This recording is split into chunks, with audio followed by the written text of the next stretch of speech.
Welcome to tonight's Terror, where you can expect original scary stories. Nothing here is written or narrated by AI. If you enjoy the content, consider subscribing to the channel and sharing your thoughts in the comments. Thanks for visiting, and enjoy the story. I could hear the coyotes almost every night the summer before I started high school. They would gather in a pack across the road on some farmland hours after sunset. Their hoots and howls carried clearly through the rows of corn across the road and into my window on the second story of our house. I never minded hearing them. My dad had explained that they would never attack a person, and if I ever came across one, it would probably just bolt if I shouted and waved my arms. I said I heard them most nights, but I can't remember if they were howling in the cornfield the night before my dog died. After waking that July morning, I lay in bed, staring at the glow-in-the-dark stars stuck to my ceiling. I was wondering how long they glowed into the night before losing their charge and dimming out. I heard my parents talking in the hall. Their voices sounded strained and urgent, but they were trying to be quiet. Something was wrong. They waited until I'd eaten my bowl of cereal to tell me that Bugs, our black lab, had passed away in his sleep the night before. Looking back, I think they'd been preparing me for this for a while. Comments here and there about his age must have been intended to soften the blow when it finally arrived. "Can I see him?" was the first thing that came out of my mouth. I'm not sure why. I'd never had a pet die before. I guess a part of me didn't believe it could happen. My parents had exchanged looks with raised eyebrows. My mom shrugged. My dad said, "I don't see why not. He just looks like he's sleeping." I remember everything about that conversation at the breakfast table, but I cannot for the life of me remember what happened next. I'm sure my dad had taken me out to the garage, where Bugs was surely lying, lifeless and quiet, in his bed beside the recycling bins. I'm sure that happened, but I can't actually remember seeing my dog.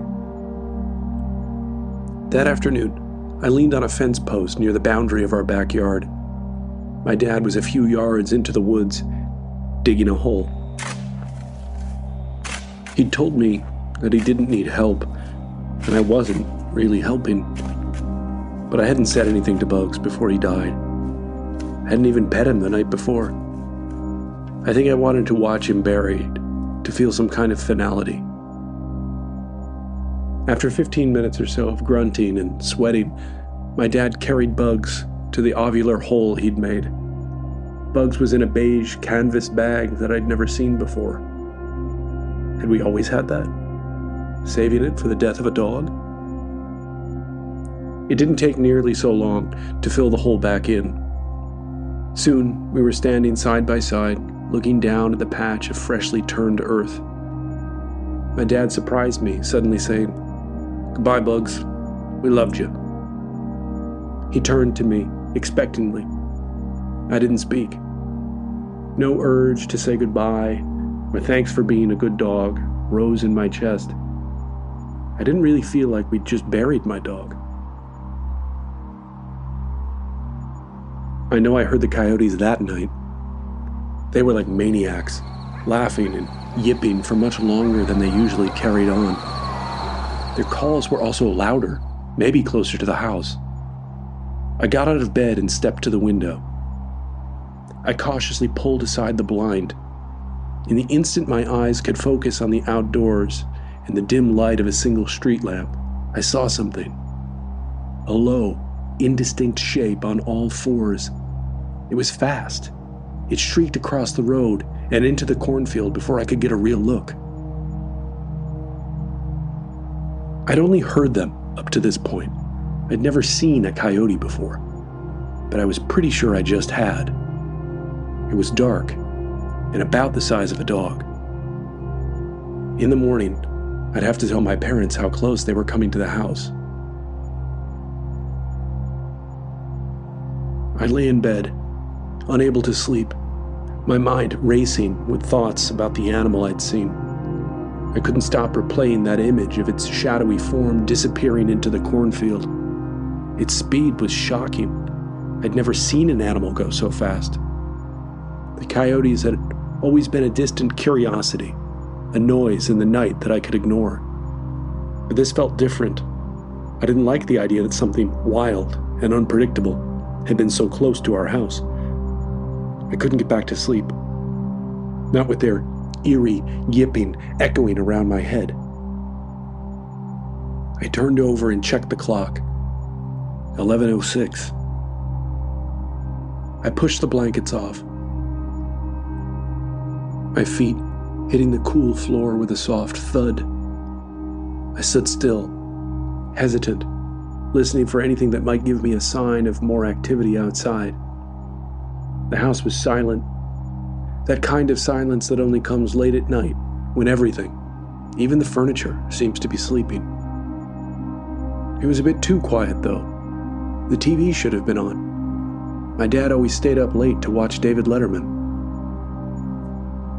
I shuffled downstairs, expecting to find him slumped on the couch with the familiar babble of the television in the background. But the living room was dark, the TV off, and the shades drawn like my dad would do before going to bed. "Dad?" I called timidly. No answer. I stepped farther into the room, an unfamiliar stillness hanging in the air. My dad had never gone to bed this early. I turned toward the kitchen and then paused, hearing a faint sound coming from the direction of the garage. At first, it was just a few thumps, as though something heavy had been dropped. My heart began to race.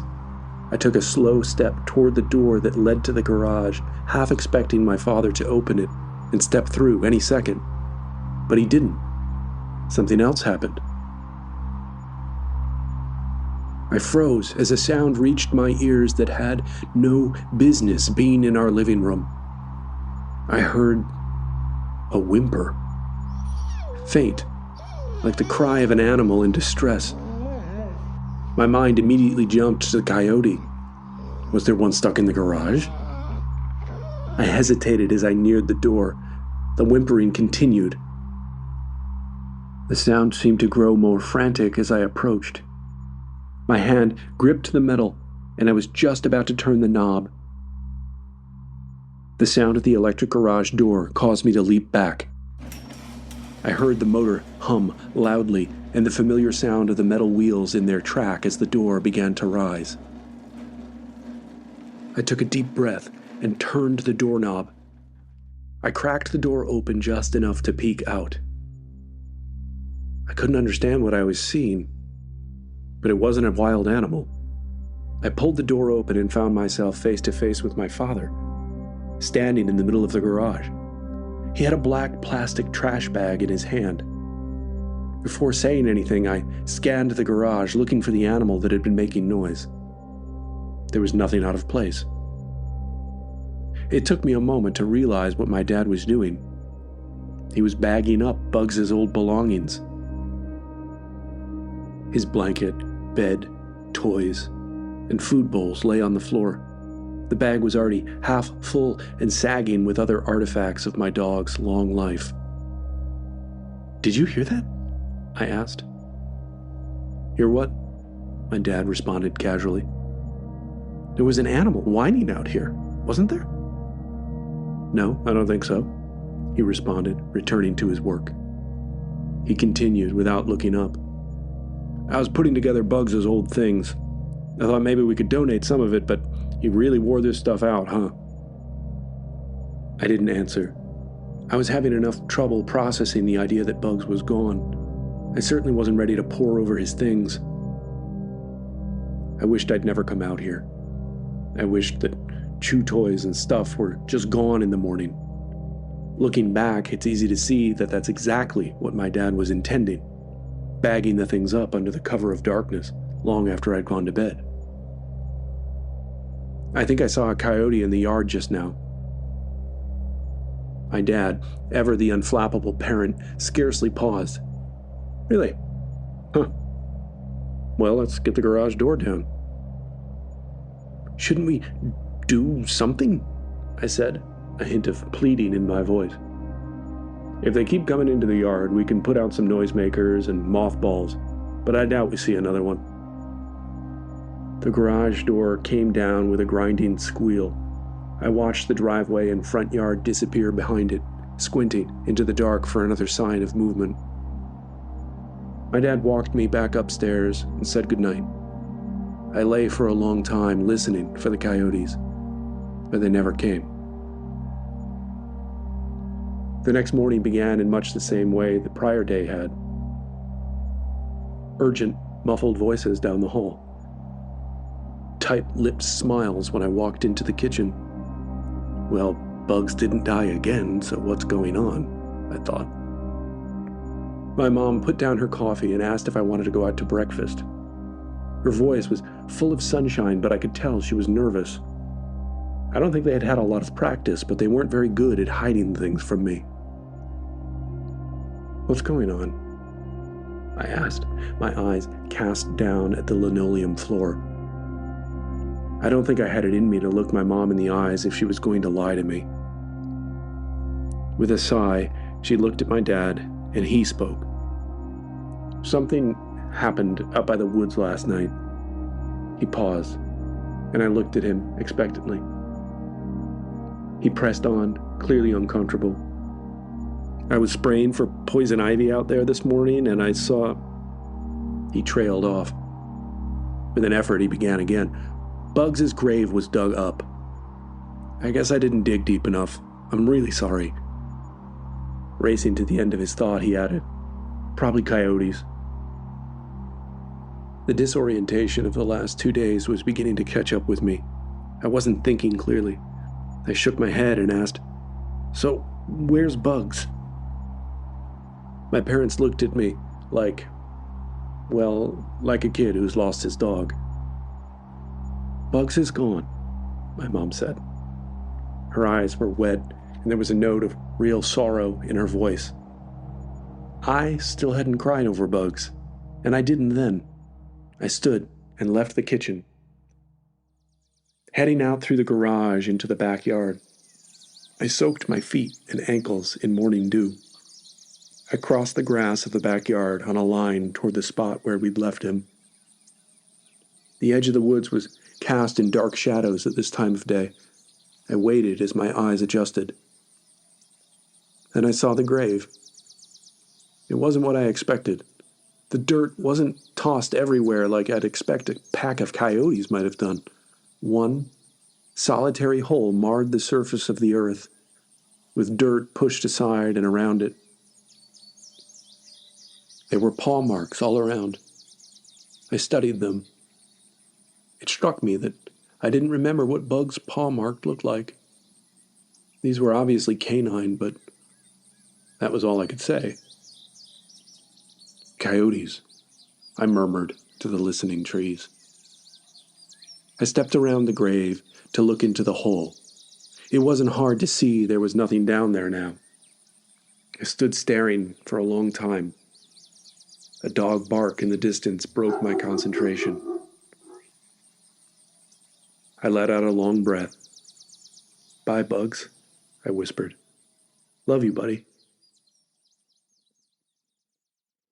Later that day, my parents took me to Blockbuster and let me rent whatever I wanted. My dad said I could stay up late and watch a few movies. If they were going to loosen up the rules and spoil me because Bugs had died, I wasn't going to say no. I was 13 after all. It was one of those deserts of the summer that you run into from time to time. For one reason or another, all your friends were out of town, and you just bummed around the house for days on end. Most of my friends were doing summer camps or vacationing with their families. This was before the internet and social media, so you never really knew where anyone was. Anyway, it would be fun to have a movie night to break up the monotony. But it turned out one of my friends was in town, because he called me from his house that night. "Hi, Mike," I said, genuinely happy to hear a classmate's voice. "Hey," he began brightly. "I just saw your dog." My heart fell into my stomach. After a moment, I managed, "What?" "Yeah, Bugs, right? I saw him running through the backyards in my neighborhood a few minutes ago." "No," I said flatly. "That's not possible." Then I added, "Unfortunately." "I'm pretty sure it was him," he pressed. "Black lab, blue collar?" "Yeah, he looked like that. But no, Mike, it wasn't him. Bugs died a few days ago. We buried him." I didn't go on to explain that grave-robbing coyotes had pulled him from his grave and likely eaten his body. That was not something I was ready to talk about. That still didn't even feel real. Suddenly I wanted nothing more than to not be talking to Mike about Bugs or anything else. "Sorry," he said meekly. "That sucks, man." "It's okay. I've got to go, though." "Later, Mike," I said, the phone already halfway to the cradle. I heard him still speaking as I hung up, something about, "That dog looked just..." The phone call left me feeling queasy. Over the next 2 hours, I sat staring through the TV as Caddyshack flickered off my glassy, unseeing eyes. The phone call, while well-meaning, felt cruel. I hadn't spent much time dwelling on it, but I missed Bugs. Mike, seeing this twin dog, felt like a twist of the knife when all I was trying to do was distract myself and move on. I had nightmares that night. Bugs was barking outside my window. I might not have remembered his paw print, but I could pick his bark out of 1,000 dogs. It was one of those dreams that you tear yourself from with a huge effort and become conscious in that instant between dreaming and waking. The last bark seemed to echo around my room, as if there'd really been a dog outside. I rolled around in bed, struggling to fall back asleep. It was hot. The humidity of the day had never really burned off. After an hour of tossing and turning, my sheets were twisted into a rope around my legs and waist.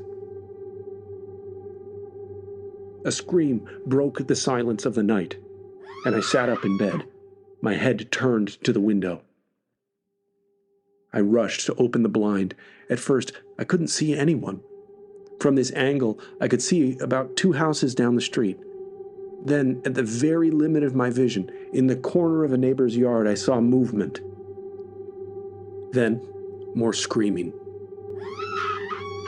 A woman, I couldn't say who, was struggling to separate herself from an animal. The thing had its jaws around her ankle and was shaking back and forth violently. I could see the woman striking at it with her fists and elbow, desperate to make it let go. Finally, another person appeared, running from someplace out of my view. They gave the animal a sharp kick to the ribs. It released the other and scampered away, to where I couldn't see. The 2 people stood talking for a moment. Then they walked away, presumably back to their houses. I stood, shocked and confused by the scene. What was happening in this neighborhood? In the morning, I sat with my parents at the breakfast table, relating the scene I'd witnessed from my window the night before. More exchanges of concerned looks, more doe-eyed pity for the morning sun. I had just asked my dad if he thought it was a coyote that had attacked the woman when the doorbell rang. I watched as my mom opened the front door. A policeman stood on her step, peering in. My dad rushed to join them, and I stood a few feet away listening.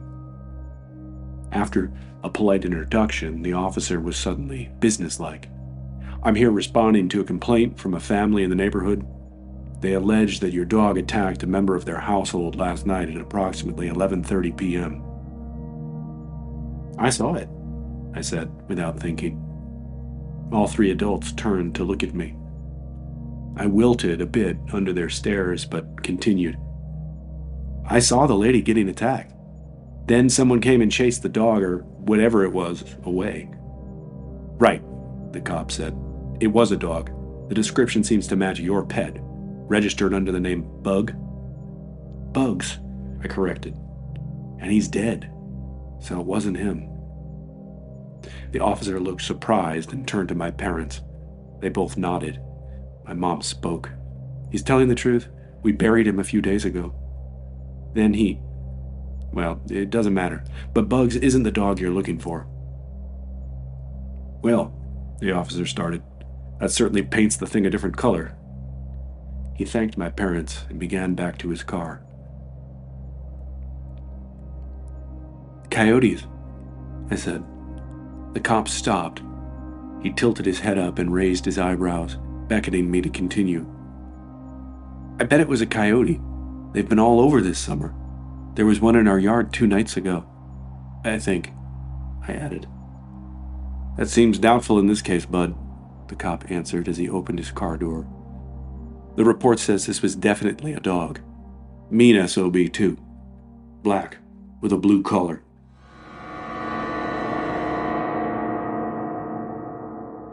His door closed, punctuating the end of our exchange. My parents were already in the kitchen again. I stood, watching the police car cruise away and slide quietly over the hill at the end of the street. I spent the rest of the morning shooting hoops in our driveway. The basketball hoop was mounted out front over our garage. I always played barefoot at this time of year. This drove my mom up the wall because the soles of my feet would turn black and mess up our floors. I mostly did it out of laziness, but something about the heat of the blacktop on my feet was invigorating. It kept me hopping around the driveway, chasing rebounds, never staying still too long. When I couldn't take it anymore, I flopped on the grass. I found myself staring across the street into the rows of the cornfield. Are coyotes nocturnal? I wondered suddenly.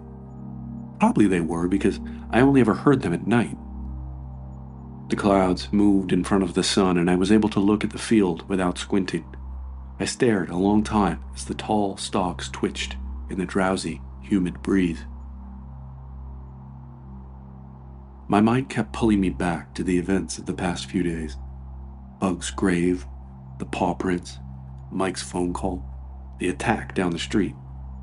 I kept replaying it in my head, trying to make it all fit together and connect. But no matter how hard I tried, I couldn't square any of it. Bugs had been old, sure, but he hadn't seemed sick. He still barked at squirrels, jumped in piles of leaves, and played catch with me. And now, the thought that I couldn't remember seeing him after they told me he died gnawed at me. My parents' explanation didn't feel complete anymore. A dark thought crept into my mind, one that I didn't want to entertain but couldn't push away either. What if Bugs wasn't dead? What if my parents had lied? But why would they do that? And where would Bugs be now? I was still looking at the cornfield. That was where I'd seen the coyote, or whatever it was, run into the night. But what if that had been Bugs? The thought chilled me, but also propelled me into action. I put on a pair of my dad's yard work sneakers from the garage and walked cautiously to the edge of the property. The air was thick and humid, the kind that clung to your skin and made you feel like something was touching you all the time. Despite living here all my life, I'd never once wandered onto that farmer's land. Maybe that was a reason it suddenly felt like I was very far from home the moment I stepped into the field. The stalks quickly closed around me like walls, but worse than that, it was like hundreds of little arms were reaching for me, brushing my skin and clothes as I moved. I hated it there immediately. I looked down and saw a mat of broken stalks, pressed down patches of dirt, a path. Something or someone had been through here recently, maybe many times. The farther I went, the louder the field seemed to become, cicadas chanting ceaselessly, a constant shuffling of the stalks like they were talking to one another. Finally, I broke through into a small clearing, maybe the size of an above-ground swimming pool. I stepped clear of the corn, kicking my feet free of fallen, tangled stalks. The instant I stepped into the clearing, all the sounds of the cornfield ceased. The cicadas cut off their chorus, as if a conductor had signaled the song was done. The wind died out too, and with it, the shush of the cornstalks. Something moved ahead of me, in the rows beyond the clearing. I heard it pushing through the plants at a jog. The movement stopped, and then came a low growl. "Bugs?" I whispered, my voice trembling. I hadn't expected to say his name, but it slipped out before I could stop it. No response. Of course, there wouldn't be. Bugs was gone. Had to be. I stared at the spot I thought the sound had come from. The cornstalk shivered, though there was no wind. My breath caught in my throat. "Bugs!" I called again, louder this time. The growl came again, closer now. And then, from the shadows of the corn, a dark shape appeared. It remained mostly hidden by the cornstalks, but it was clearly a dog, dark in color. He, or it, took a step closer, and I stumbled back, nearly falling. "Bugs!" I rasped, my voice cracking. "It's me. It's okay." It felt like I was outside myself, watching this scene. I would never in my life have entertained the idea of a dead dog rising from his grave to haunt my neighborhood. But there I was, trying to talk to this thing. I took a single step forward, and it feigned a lunge as it let out a sharp, warning bark. I turned and ran. Behind me, I could hear him chasing me, the sound of paws pounding the dirt growing louder and louder. The plants smacked my face and shoulders as I tore through the field, but I didn't dare stop. The edge of the field was just ahead. I could see the light in the shape of my house beyond, breaking through the last rows of corn. It was an odd moment to have the thought, but it occurred to me how odd it was for such a scene to be taking place in broad daylight.